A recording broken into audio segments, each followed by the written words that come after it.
Abran sus Biblias en el Salmo 27.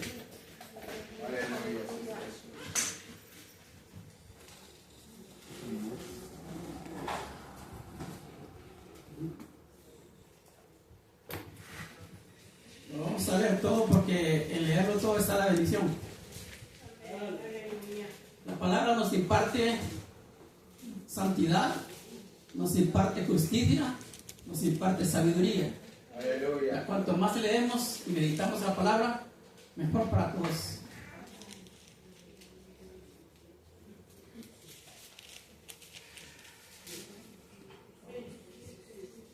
Salmo 27.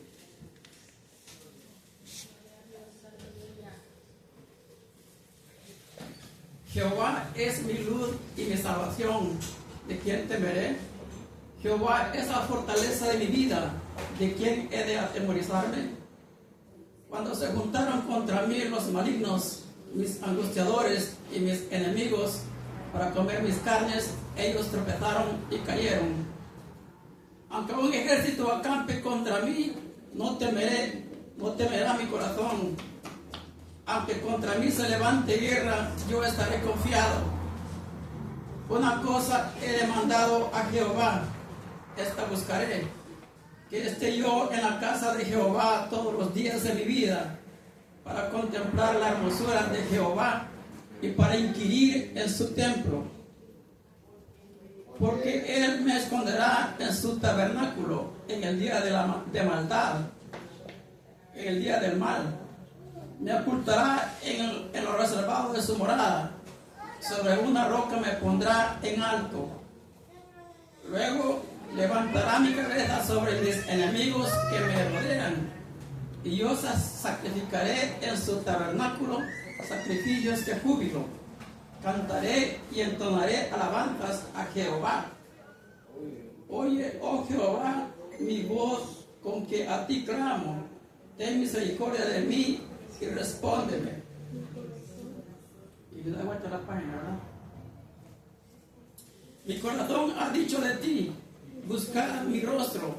Tu rostro buscaré, oh Jehová, no esconda tu rostro de mí. No apartes con ira a tu siervo. Mi ayuda ha sido. No me dejes ni me desampares, Dios de mi salvación. Aunque mi padre y mi madre me dejaran, con todo Jehová me recogerá. Enséñame, oh Jehová, tu camino y guíame por sendas de rectitud a causa de mis enemigos. No me entregues a la voluntad de mis enemigos, porque se han levantado contra mí testigos falsos y los que respiran crueldad. Hubiese yo desmayado si no creyere que veré la bondad de Jehová en la tierra de los vivientes. Aguarda a Jehová, esfuérzate y aliéntese tu corazón. Sí, espera a Jehová. Aleluya. Largo texto, ¿verdad? Amén. Resulta que cada año yo leo mi Nuevo Testamento y por aquí voy leyendo, así que de aquí les voy a predicar. Aleluya. Esto no es que me acosté yo y Dios me dijo, predícales del Salmo 27. No es así, no, que donde voy leyendo, de ahí predico yo. Aleluya.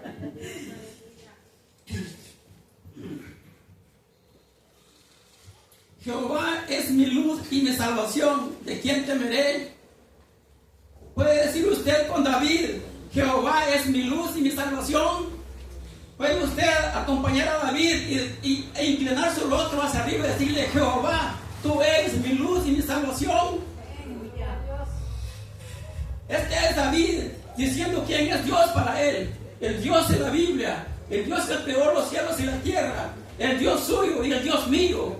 El Dios mío y el Dios de usted y de sus descendientes, si usted se esmera en encaminarlos en la palabra de Dios.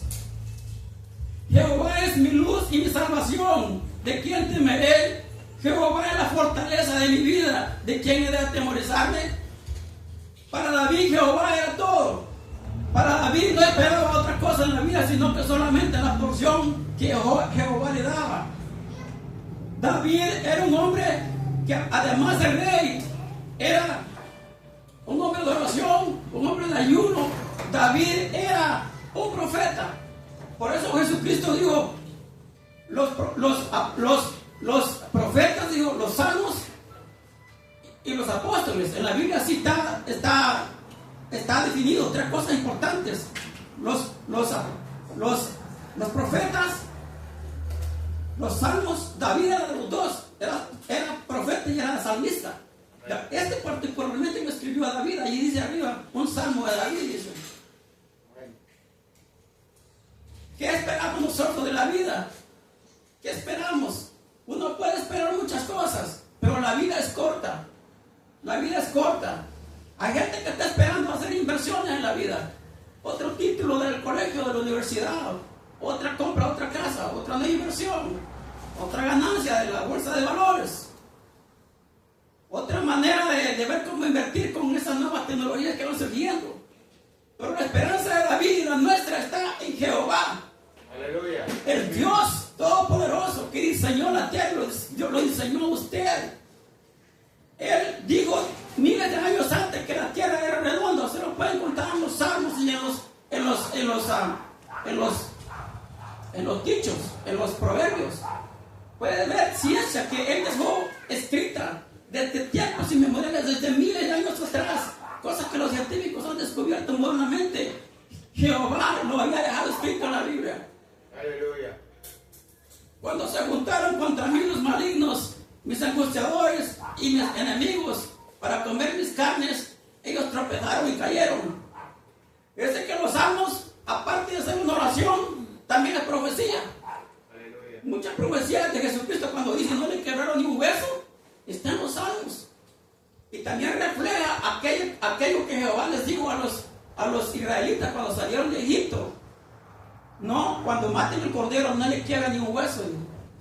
Fue una condición. Y la sangre, y pongan la sangre en el lintel, les digo, ¿verdad? Porque va a pasar el ángel de Jehová.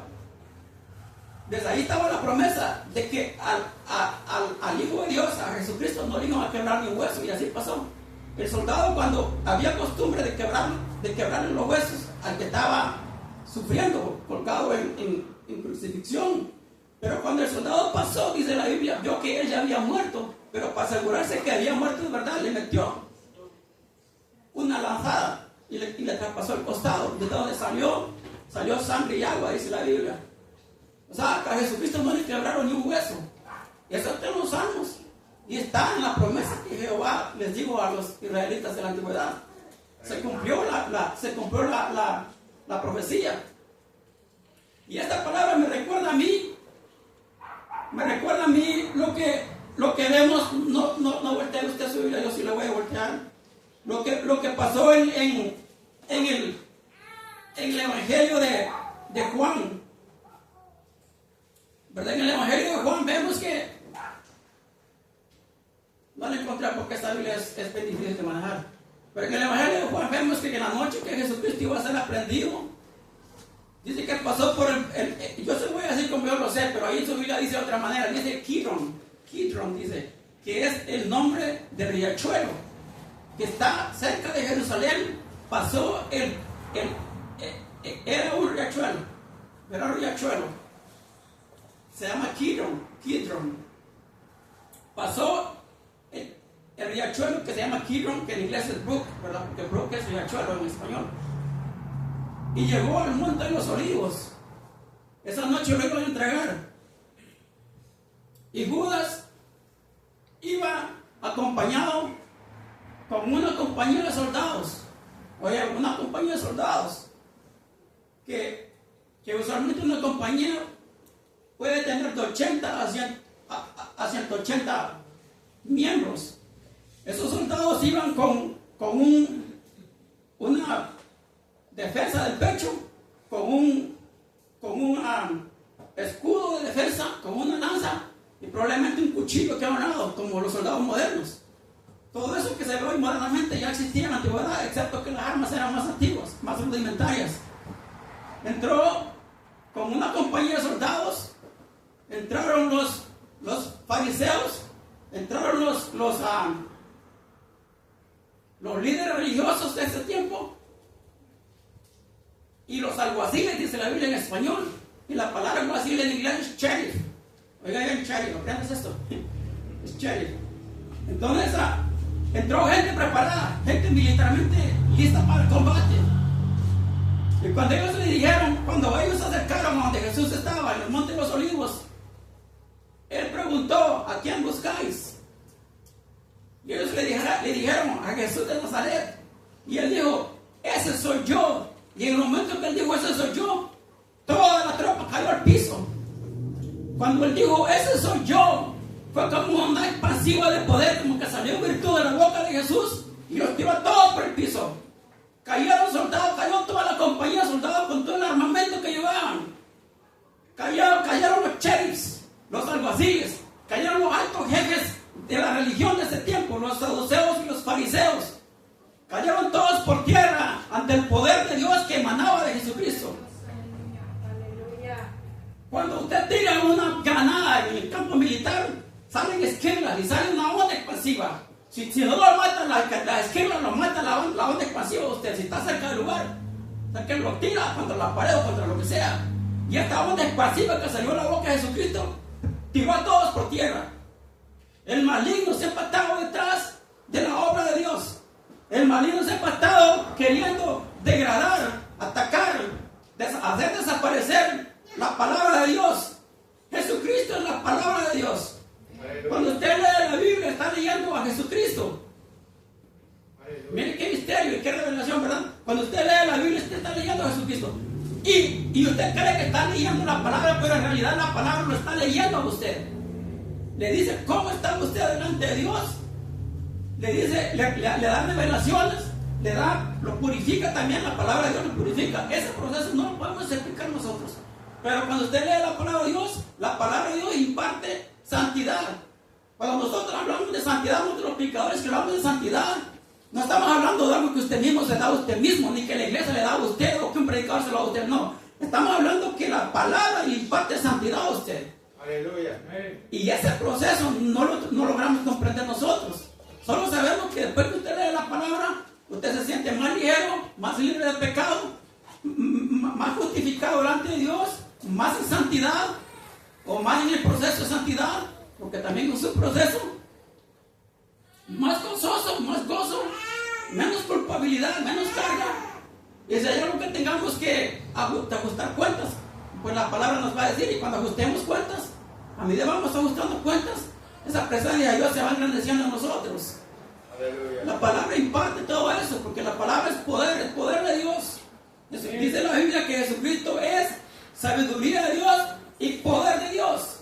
Aleluya. Y usted entra en contacto, cuando usted lee la palabra, usted entra en contacto con esa sabiduría de Dios y con ese poder de Dios. Hay gente que le puede poner importancia a la filosofía, a la historia, a la teología, pero nosotros le ponemos importancia a la palabra, porque la palabra es la única que nos va a llevar, nos va a presentar delante de Dios. Cuando nosotros muramos, la palabra nos va a presentar delante de Dios justificados con la fe en Cristo Jesús, ¿verdad? Que nos va a presentar justificados, nos va a presentar en santidad, nos va a presentar libres de pecados, no porque nosotros somos buenos, no es por eso, sino porque creemos en el sacrificio de Jesucristo. Aleluya. Entonces vemos que el Salmo 27 dice que cuando se juntaron contra mí los malignos, ¿cuáles son los malignos? Pero los que hacen maldad. Los malignos son los que practican el pecado. Los malignos son los predicadores de hace tiempo. Yo estaba chiquillo, me acuerdo que hubo un hombre que dijo, el demonio y sus seguidores, digo. Yo estaba chiquillo, pero como yo tengo esa habilidad de recordar todo lo que escucho, ¿verdad? Y bueno, esto se oye bien, ¿no? El maligno, el diablo y sus seguidores, digo, el diablo, digo, o Satanás y sus seguidores. Esos son los malignos, Satanás y sus seguidores. ¿Cuáles? ¿Cómo que tiene seguidores? Bueno, Satanás lo siguen los ángeles caídos, que se mueven en los aires, dice el apóstol Pablo, y también hay gente alrededor del mundo que sigue al maligno. Y si nadie siguiera el maligno en la tierra, no hubieran guerras, no hubiera policías, no hubiera jueces tampoco, porque toda la gente viviera en paz. No hubieran ladrones, no hubiera gente que fabricara licor y lo vendiera, porque todos fueran a escuchar la palabra de Dios y a seguirla. El que no conociera la palabra de Dios, con solo escucharla la vida, wow, eso soy bien, la palabra de Dios, eso quiero yo. Pero vemos que la gente escucha y no dicen eso quiero yo, porque están bajo la influencia del maligno, porque no quieren que sus pecados sean expuestos, dice Juan, porque les gusta vivir en la oscuridad, porque quieren, les gusta ese clandestinaje. ¿Sabe que hay guerrillas que se mueven en clandestinaje, verdad? Por eso se llaman guerrillas, porque se mueven clandestinamente, o sea, a escondidas. Así quiere vivir la gente en clandestinaje, para que su vida y sus obras no sean expuestas a la luz. ¿Y quién es la luz? Jesucristo es la luz. Aleluya. Jesucristo es la luz. Aquí vemos, Jehová es mi luz y mi salvación. ¿De quién temeré? ¿Cuándo es que uno no teme? A ver, ¿cuándo es que uno ya llega al punto de no temer? Cuando uno se arrepintió de su maldad, ya dice uno, si se viene guerra, que se venga guerra. Si me muero, me voy con el Señor. Cuando hay fe en el corazón de la persona, cuando hay fe en su vida, cuando hay fe en su corazón, cuando hay fe en su espíritu, cuando usted está lleno de amor, del amor de la Biblia, ¿verdad? No del amor del mundo. Entonces, no hay temor en usted. Y entonces usted puede decir con propiedad, Jehová es mi luz y mi salvación. ¿De quién temeré? Porque usted está lleno de la presencia de Dios.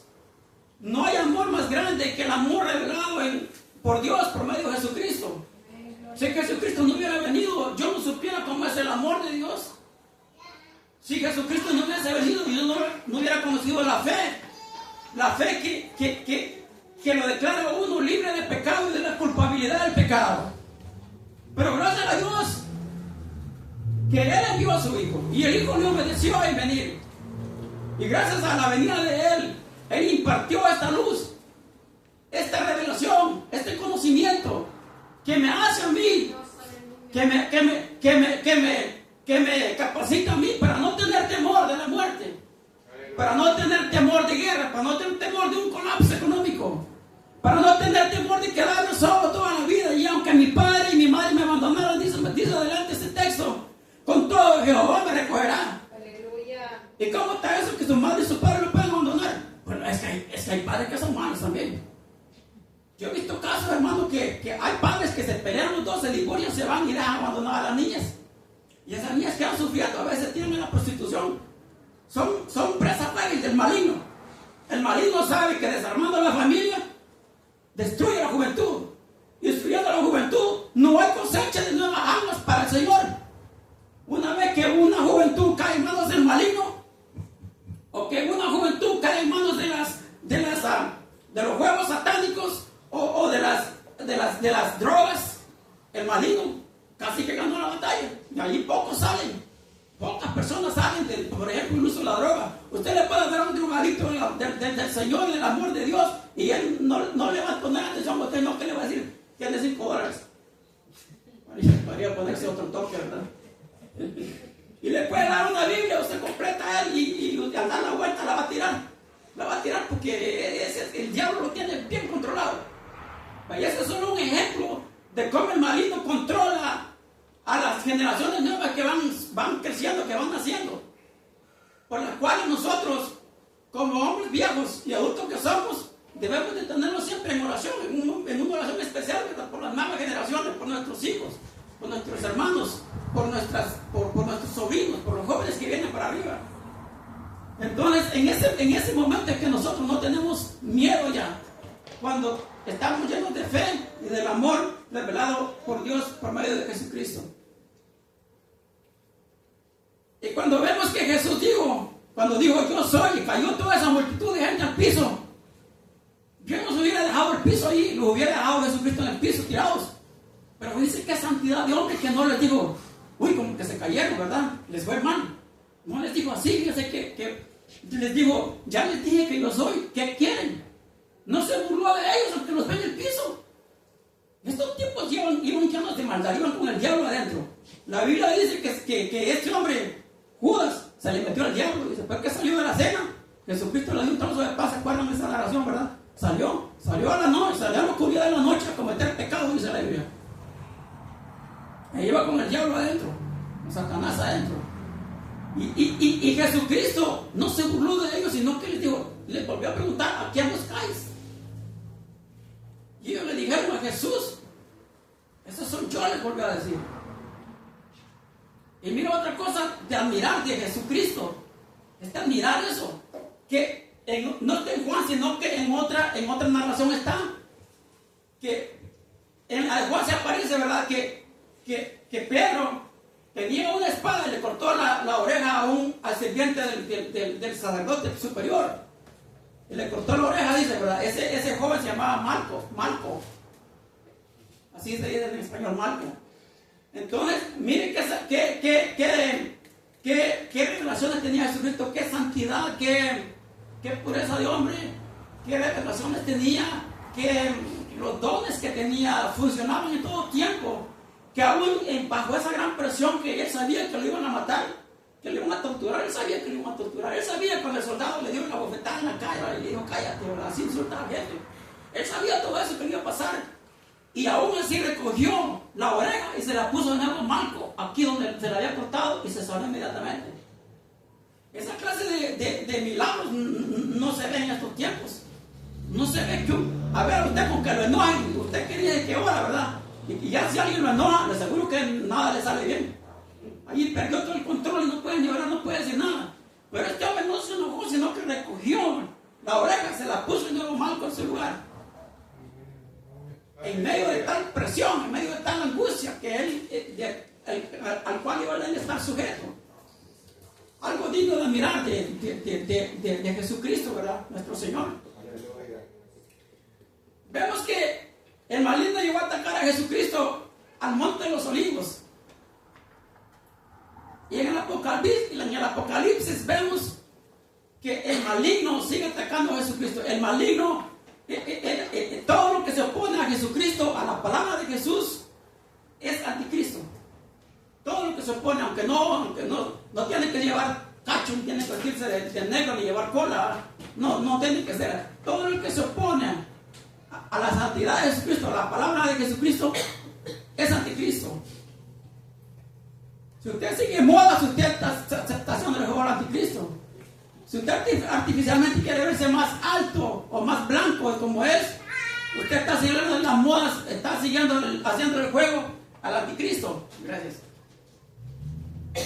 Todo lo que se opone, todo lo que es artificial, toda ciencia que es artificial para maldad, toda inversión que es para causarle mal a otros humanos, llevan el espíritu del anticristo. Todo doctor que se presta al aborto, toda enfermedad que se presta a esos actos satánicos, son anticristos. Porque están haciendo el trabajo ¿de quién? Del maligno, del que está luchando contra el Señor Jesucristo. La oscuridad y la maldad han estado enfrentándose desde el principio de los tiempos, desde el Génesis. Jesucristo creó a Adán y Eva inocentes y vino el maligno y los contaminó. La serpiente les habló, dice la Biblia. Si ustedes no creen que la serpiente habla, vean los testimonios de los brujos. Vean cómo los animales hablan. Es que escuchen los testimonios, por ahí están en las redes. Cómo el maligno hace hablar a los animales. ¿Eso qué es? Así es. O sea, no se extraña usted que una culebra hable en el Génesis, porque estaba llena del poder de Satanás. Entonces, vemos que la luz y la oscuridad se han enfrentado desde el comienzo de los tiempos, desde que el sol surgió, el primer rayo del sol surgió sobre el horizonte de la tierra. Estaba presente la bondad de Dios, el poder de Dios, la santidad de Dios, la revelación de Dios, la justicia de Dios. Y estaba presente la oscuridad, representada por Satanás y sus comparsas.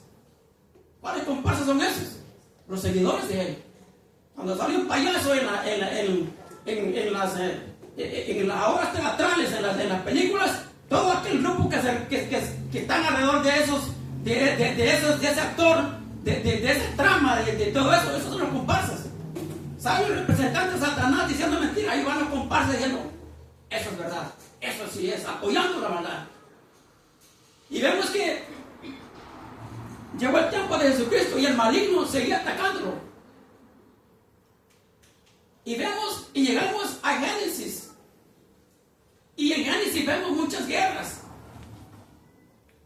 Y vemos que en una de tantas, déjame buscar a Génesis. Usted no lo busque.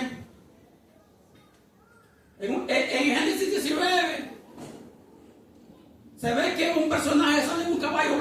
¿verdad? Y ese es Jesucristo, ¿verdad? El que sale en caballo blanco en el inicio del Génesis, ese no es Jesucristo, ¿no? Que es un impostor. Es un impostor. Vemos que este que va en el caballo blanco, el maligno lo quiere confrontar.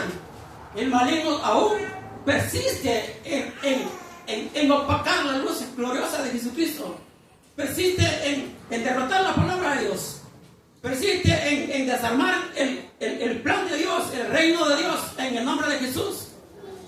Dice así: entonces vi el cielo abierto, y he aquí un caballo blanco, y el que lo montaba se llamaba Fiel y Verdadero, y con justicia juzga y pelea. Sus ojos eran como llama de fuego, y había en su cabeza muchas diademas, y tenía un nombre escrito que ninguno conocía sino él mismo.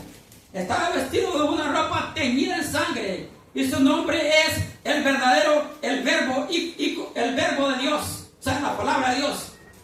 Verbo en español es todo lo que indica acción, estado o circunstancia. Así lo define la gramática de todos los idiomas del mundo, porque esto es mundial, esa manera, ¿verdad?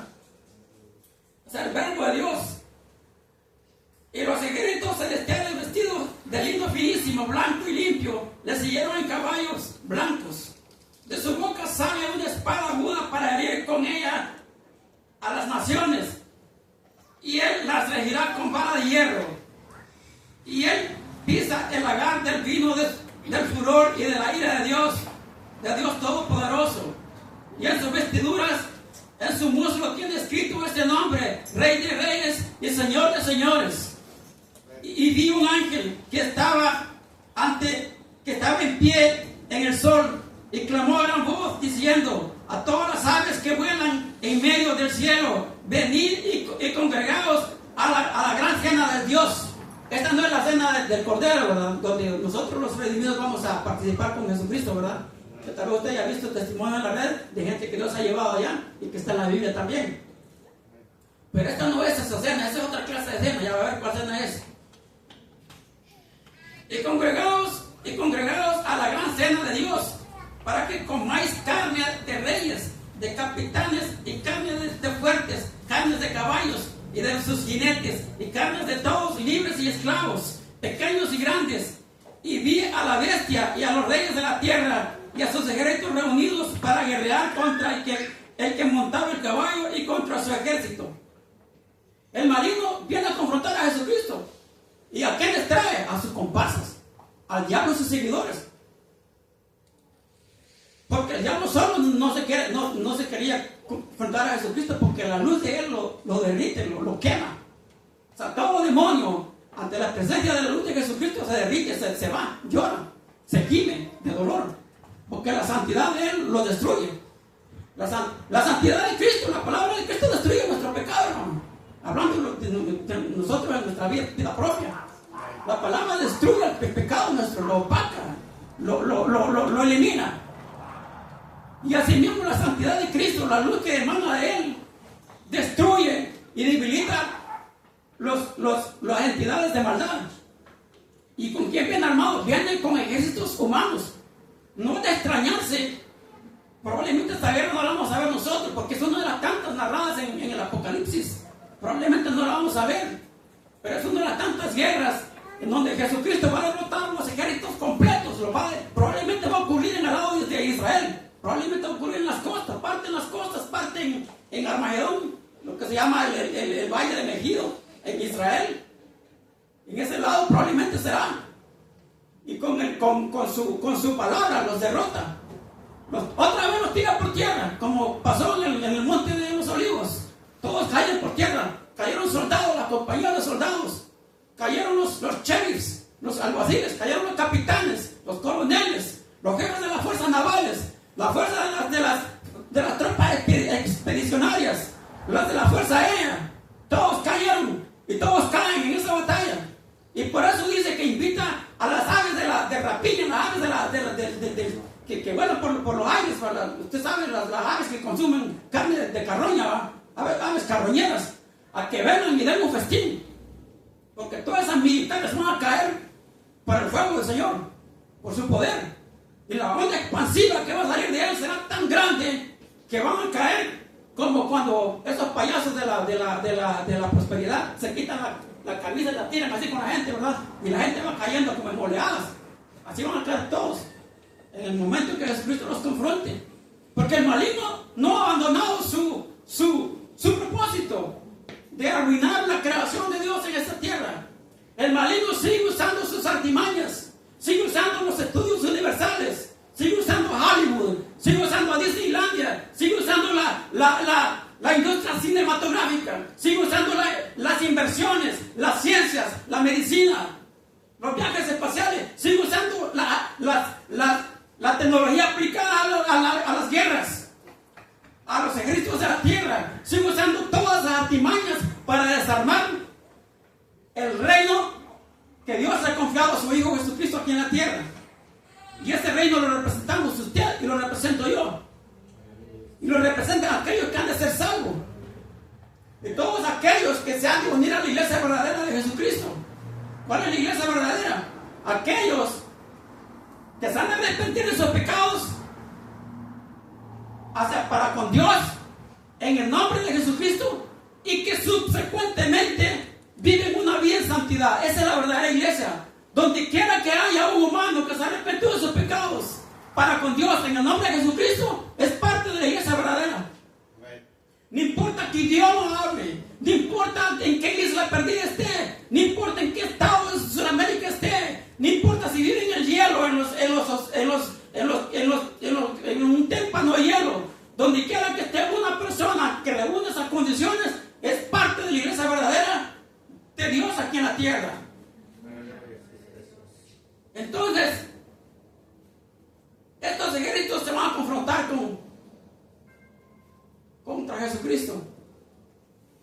Jesucristo los ha derrotado una y otra vez, pero es que el maligno es necio.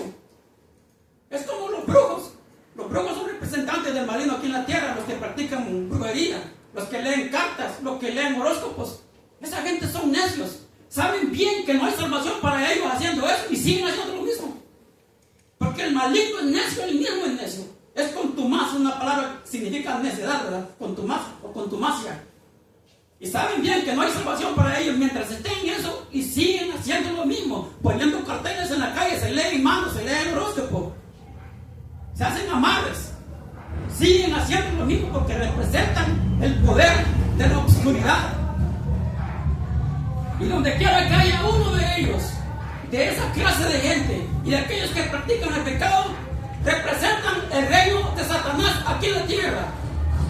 Donde quiera que esté esa persona, esté en Estados Unidos, México, en las islas remotas que están en los océanos, en África o en Sudamérica, donde quiera que haya una persona que reúne esas condiciones, representa el reino de Satanás aquí en la tierra.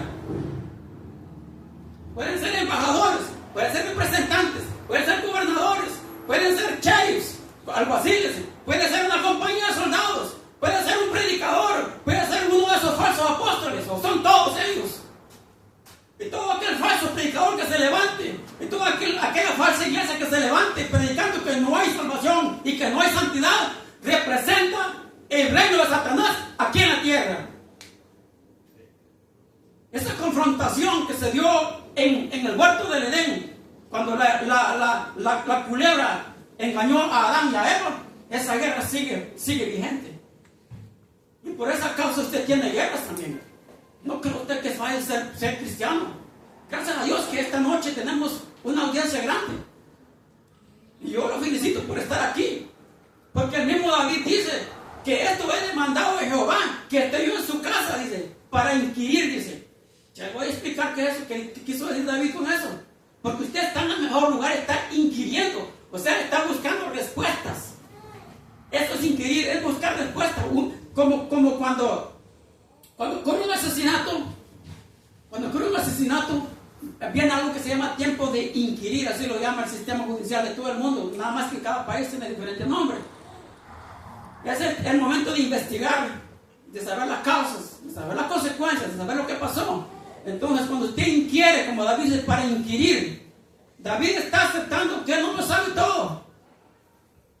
sabe todo, sino que necesita saber más, descubrir nuevas cosas. ¿Qué cosas son las que necesita descubrir David? Los secretos de Dios, los dones de Dios, las revelaciones de Dios, la santidad de Dios. Él dice que quiere estar en la casa del Señor para inquirir. Ojalá no me pase de la hora, ¿verdad? Porque yo como no veo bien, ¿verdad? Bueno, acá en el Salmo, volviendo al Salmo 27, hay una parte, ¿verdad? Te lo voy a leer como dice en español, pero en inglés dice otra cosa, para que usted vea que hay una diferencia entre una traducción y otra, ¿verdad? Yo veo que la iglesia es más sólida. Dice así, miren.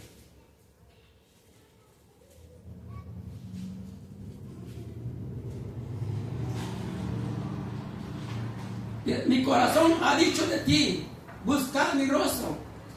Tu rostro buscaré, oh Jehová. No escondas tu rostro de mí. Así dice en español, pero se lo voy a leer en inglés. Se lo voy a traducir, pues. Cuando tú dijiste, dice el salmista que tú me dijiste. Es diferente lo que dice ahí. Cuando tú me dijiste, o cuando tú dijiste, busca mi rostro. En mi corazón yo te dije, tu rostro buscaré. Totalmente diferente, ¿verdad? A ver, dígame usted, cuando el Señor le dice a usted, busca mi rostro, ¿qué respuesta le da usted a él? El salmista dice que le respondió positivamente. Él dice, cuando tú me dijiste, busca mi rostro, yo dije en mi corazón, tu rostro buscaré. Ojalá esa sea la respuesta suya esta noche. Cuando Jehová Dios le diga, busca mi rostro, usted esté pronto a decir, tu rostro buscaré. No se divague usted. Si él le dice, esta noche busca mi rostro, esta noche busca el rostro de Jehová. Porque eso, David no le dio largas al asunto. Cuando tú dijiste, busca mi rostro, él dice que en su corazón, y él no lo dijo con palabras, no, que calladamente en su corazón dijo, tu rostro buscaré. Él asintió que necesitaba buscar el rostro de Jehová. Yo acepto en mi vida personal que necesito buscar el rostro de Jehová, el rostro de mi Señor. Y usted, allá calladamente donde está, acepte como David en su corazón que necesita buscar el rostro del Señor, porque David dijo, tu rostro buscaré. Y hay que buscar a Dios mientras pueda estar hallado. No espere usted que le venga un desastre, ¿verdad? Como hay gente, cuando usted mira las noticias, hermano, dice, pero ¿cómo es posible que estas dos muchachas de 15, 16 años se murieron? ¿Cómo es posible eso? Y luego ve desastre, cómo muere la gente joven.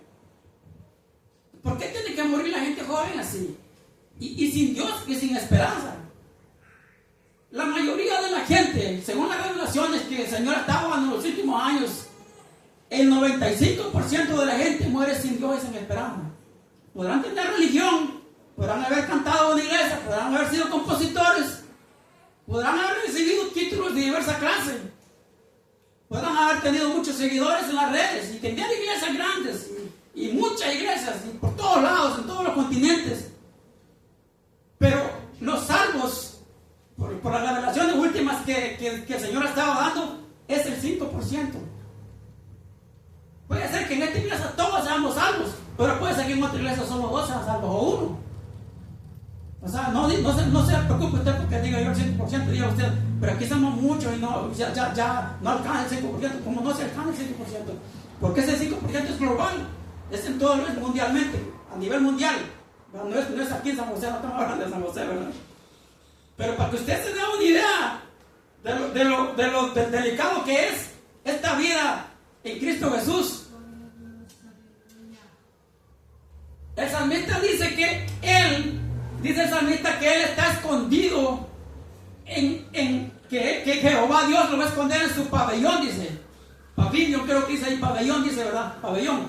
Pabellón es como un edificio que se dedica para ciertas cosas, que es un edificio secundario, ¿verdad? Aquí, por ejemplo, está la escuela principal y luego hay un pabellón allá. Algo que es un edificio adjunto o adyacente al edificio importante, más importante del lugar. Ese es el pabellón. Y dice David que Jehová Dios lo va a esconder a él en su pabellón, o sea, en el lugar más, y dice en su lugar secreto. Eso mismo dice en el Salmo. Y Pablo dice Pablo que él está escondido en Cristo Jesús. Dice Pablo que el llamado de él es así tan grande y tan dependiente él de la palabra de Dios, de la fe en Jesucristo, que dice, escondido en Cristo estoy. Y hay un canto que dice así, no sé si usted lo ha escuchado.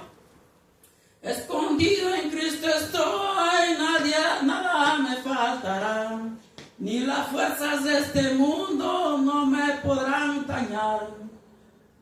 Y así por el estilo, dice, escondido en Cristo estoy. Y dice que lo llevó a las alturas. Pablo lo dice en una de sus cartas, que Dios lo elevó en Cristo Jesús y lo sentó en las alturas. Y está escondido en Cristo Jesús. Y porque está escondido en Cristo Jesús, como David estaba escondido en Jehová Dios, nadie lo puede tocar a usted. Ni el maligno, ni un brujo, ni un mentiroso, ni una mentirosa, ningún acto de maldad que alguien le quiera hacer, nada lo puede tocar a usted mientras usted esté escondido en Cristo Jesús, como David estuvo escondido en las alas del Altísimo. Aleluya, Cristo Jesús. Vamos a regresar al Salmo 27. Dice, y luego levantará mi cabeza sobre mis enemigos que me rodean, y yo sacrificaré en su tabernáculo sacrificio de júbilo. Dice que en tiempos antiguos, ya vamos a terminar, ¿verdad? Para que no se canse. En tiempos antiguos, la gente sacrificaba corderitos. ¿Para qué? Había muchas causas. Una era para comunión, para tener comunión con Dios. Otra era para perdón de pecados. Otro eran sacrificios de paz, para que hubiera paz entre Dios y el que hacía el sacrificio. Y así por el estilo. Y había gente que hacía promesas, y por medio de esa promesa hacían también un sacrificio de algún animal. Podía ser un corderito, podía ser una cabrita, una palomita, pero todo tenía que ser sin defecto. Y usualmente era un varón, un varoncito, ¿verdad? O sea, un corderito, ¿verdad? Usualmente, pero a veces como que había excepciones también. Entonces, y David dice que él, en lugar de llevarle un sacrificio de un corderito, dice que le va a llevar sacrificios de júbilo. Oiga bien lo que dice David: voy a presentarme ante Jehová en su tabernáculo, dice David, y me voy a presentar con sacrificios de júbilo, ¿sabes? Dice David que él va a entrar lleno de gozo, dice, en la presencia de Jehová, que ese va a ser el sacrificio de él, que así se va a presentar. Él no va a llevar ninguna palomita, ningún corderito, nada, no, que ni dinero va a entrar. Para aquellos que dicen que nosotros pasamos pidiendo diezmos, pues no, aquí no pedimos diezmos, ¿verdad? Sino que usted déjese venir como esté, no se preocupe por dineros, usted véngase como esté, no piense usted que acá hay van a pedir diezmos, no piense así, sino que venga usted y presente esos sacrificios de júbilo, como lo presentó David. Miren qué hermoso lo que David dice, que él está gozoso, él está en paz con Dios, y que se va a presentar en el tabernáculo de Jehová, porque en esos tiempos había tabernáculo, era como una tienda de campaña gigantesca en medio del desierto, ¿verdad? Porque así era antes, cuando no había iglesias, ¿verdad? Cuando en tiempos de Moisés y en los tiempos de David, pues David sabía de eso también, y que él se iba a presentar con gozo delante de su Señor. Y así debemos nosotros, o deberíamos de presentarnos, ¿verdad?, con gozo delante de nuestro Señor. La palabra nos ha impartido esta noche sabiduría, nos ha impartido santidad, nos ha impartido justicia de Dios, ¿verdad? Porque somos justos por medio de la fe, ¿verdad? Pero siempre necesitamos ser recordados de que hemos sido justificados por medio de la fe. No es que nosotros seamos buenos no somos nosotros. Por bueno nadie va a entrar al cielo. Oiga bien, por bueno, porque hay gente que hace cosas mejores que usted allá, pero ellos no van a entrar al cielo, van a entrar los que tienen fe en la palabra. Aunque usted tenga sus defectos, oiga bien, aunque usted tenga sus defectos, pero si usted descansa en esta palabra, eso lo justifica delante de Dios. Aleluya. Para que usted pase sus momentos de enojo, ¿verdad? Porque todos tenemos momentos de enojo. Porque a veces el maligno impide a alguien a que lo enoje a uno, ¿verdad? Y una vez está todo enfermo, todo decaído, y a veces reacciona mal uno, ¿verdad? Pero para el Señor perdona tú eso. Aleluya. O pasa algo por allá, ¿verdad? Algo que uno no quiere hacer, ¿verdad? En la carretera y la gente le chifla a uno y le pita. Pero el Señor perdona todo eso mientras usted no se desboque en el pecado, mientras usted mientras usted no diga en su corazón, no quiero nada con la luz de Jehová y con mi salvación. Mientras usted no diga eso, usted está en el lugar, en el camino correcto, escuchando la palabra, aprendiendo la palabra, en el proceso de santificación. David llamó a Jehová el Dios de mi salvación.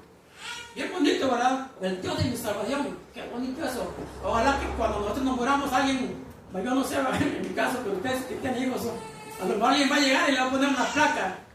Mi madre tenía el Dios de su salvación, y yo poner el nombre, ¿verdad? El nombre de su Dios, ¿verdad?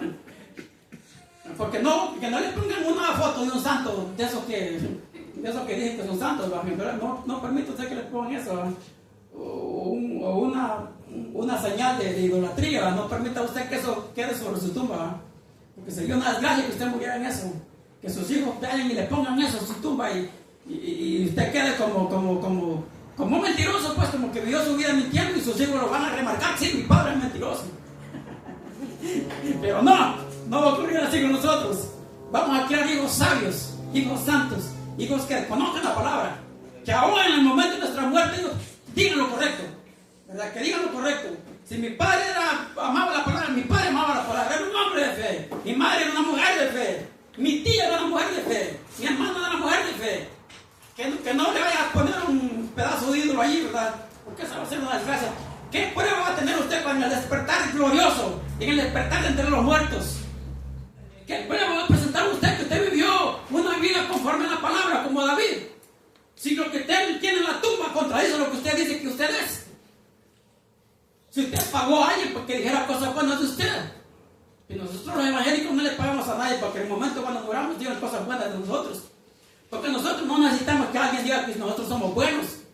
Que da testimonio de nosotros es la palabra y el Espíritu Santo. Aleluya.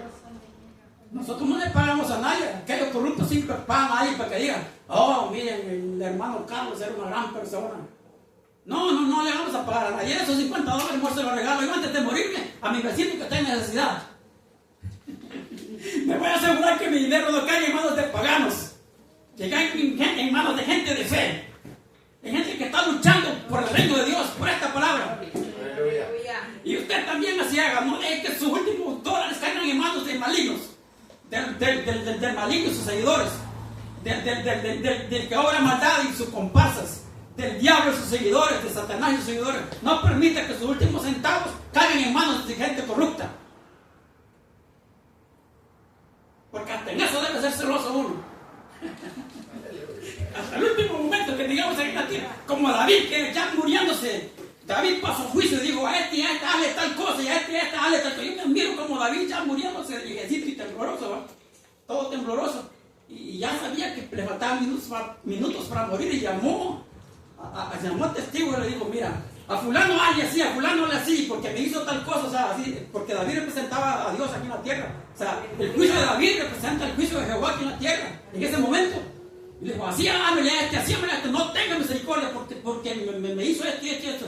No fue venganza, sino que fue juicio de Dios.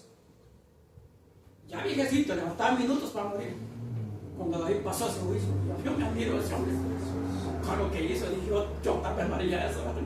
Me faltaría esa fe, ese rojo. Pero sí, la fe sí tengo de que mi dinero no caiga en manos del diablo y sus seguidores. Entonces, vamos a presentarle dos sacrificios de júbilo, ¿verdad? Vamos a andar contentos siempre, ¿verdad? Pero no contentos con el mundo, ¿verdad? No porque el mundo nos da cosas. Nosotros no queremos cosas del mundo, no queremos eso. Nosotros no queremos a Islandia y los estudios universales, ni a la industria del cine. Vamos a andar felices por la palabra. Aleluya. Vamos a andar felices porque somos salvos. Amén. Por la promesa que hay en la Biblia. Porque sabemos que allí donde caigamos con todos, y mi madre y mi padre me dicen, mis hermanos me abandonaron con todo, Jehová me recogerá. Aleluya. Podemos quedar huérfanos. Y David no dice por qué va a quedar solo, puede ser por muchas causas. No dice por qué. Porque pueden ser muchas las circunstancias en la vida. Pero él dice, con todo, Jehová me recogerá. Dice, Porque Él es su Padre. Y un padre mira por sus hijos. Y Dios mira por usted. Porque usted es un hijo de Él. Aleluya. En el nombre de Jesucristo. Amén.